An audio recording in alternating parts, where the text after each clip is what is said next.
Hey guys, what's going on? It's me, Paterson, back again with a new video, and I just wanted to say I am super sorry for not posting a video for a while. Now the main reason behind that is because client work has been crazy. I've also been to Barcelona, which you're going to see in a minute, and my wife has started working for me full time, so she's taking video of me and editing it, and plus, something that you guys will really like, we are creating a logo design and hand lettering course, two separate courses, and I want them to go out at roughly the same time. So that is the main thing that's happening in my life at the minute. So what that's meant is that I've had to teach Naomi how to do what I do, so I'm gonna get her to do some editing on videos that don't need much editing. I'm also gonna get her to film me, so it means that you guys will be getting more content later on. So my plan and goals for this channel is that every weekday I have a video for you guys, videos of things that I like to do, such as lettering, videos that you guys like, critiques, and going more in depth with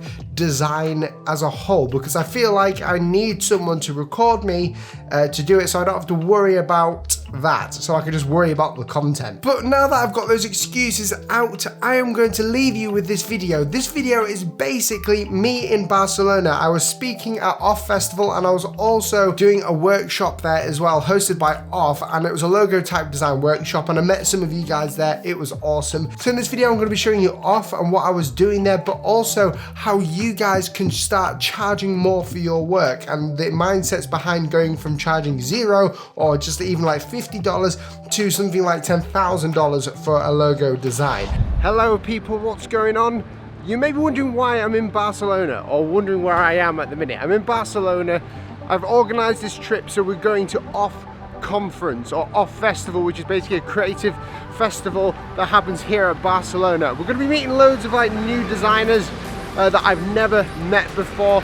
I'll hopefully meet a couple of you if you're from Spain, Barcelona. Naomi is currently being my homing pigeon in front of me, telling me where I should go and what we're doing today. But Off starts tomorrow, but today we've got a few things, and I've got a topic that I want to speak to you about whilst we're here. Thank you, Mr. Van Man. But I've got a topic that I want to talk to you guys about today, which is how to go from $0 to hero when it comes to charging for your services, for maybe your client work, creative work, or anything like that. So stick around.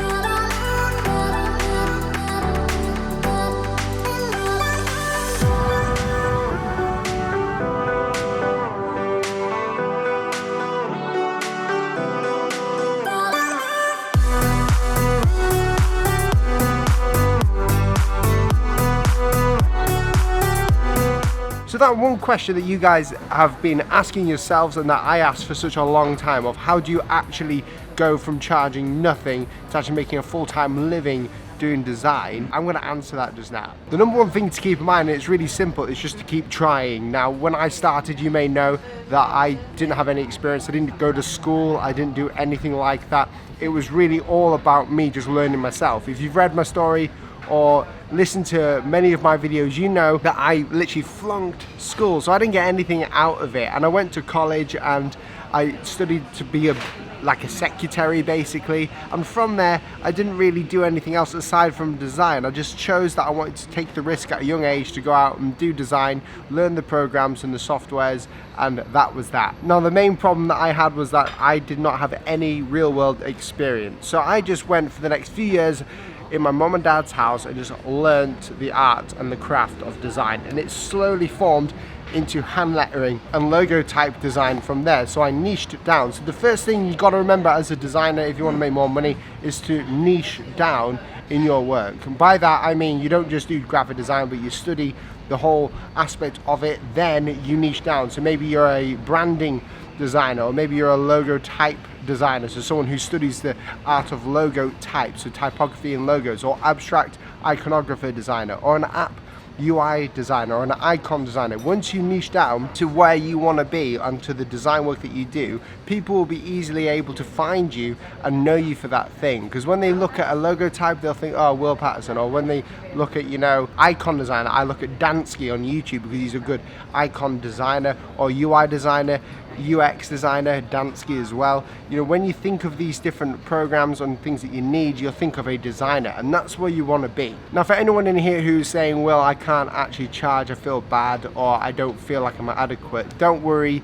This is always a thing that every designer has. Charging has always been an issue for many people because they don't know how much they're worth. Now, the best thing you can do is ask like a designer friend, or ask people online, or just see how, or just play the field kind of. Don't worry about how much exactly you're charging. Just get that confidence in working for people. Now, you can also do this by working for free just to gain more confidence, but I would suggest literally just playing the playing field and seeing how much you can actually charge a certain client for that project and seeing how much it is in reality. There is an awesome book which I'll link down below. It's like the ethic guidelines of graphic design, and it shows you a few years ago of how much people should be charging and the ethics behind it. And it's a huge thick book that I'm getting Naomi to read because it shows basically the art of charging a client, which is an art itself, where you're trying not to justify why you're getting paid, but you're showing the client that it's an investment. So the way that you got to look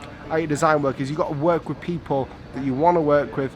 Make sure that you're actually putting the time and effort in, value yourself. And the way that I get paid is simply by just trying it. Most of the time when I send out an email saying that, you know, it's going to cost this much, a client will say we can't afford that, and that is absolutely fine. But there will be one client that will let you afford that, and this is where it gets a bit tricky.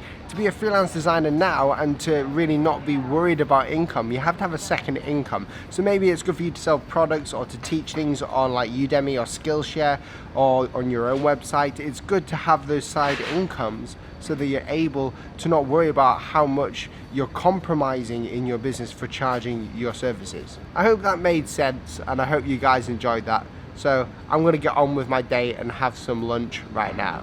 I hope you enjoyed that. Obviously now I'm back in the UK and I need a haircut really badly. My hat is actually creating shadows on my face, so I can't actually do with the hat anymore. And I just want to give a huge shout out to Dev Mountain for sponsoring this video. Dev Mountain is a UX design course intended to get you a job in the UX design industry. For more information on how to get into the industry and what Dev Mountain is all about, click the links down in the description below and make sure you tweet at them letting them know that I sent you to them. Guys, if you enjoyed this video, press that red subscribe button and that notification button as well so you'll never miss an update on this channel. I cannot wait till I can start giving you daily content, weekly daily content, if that makes sense. Working week daily content.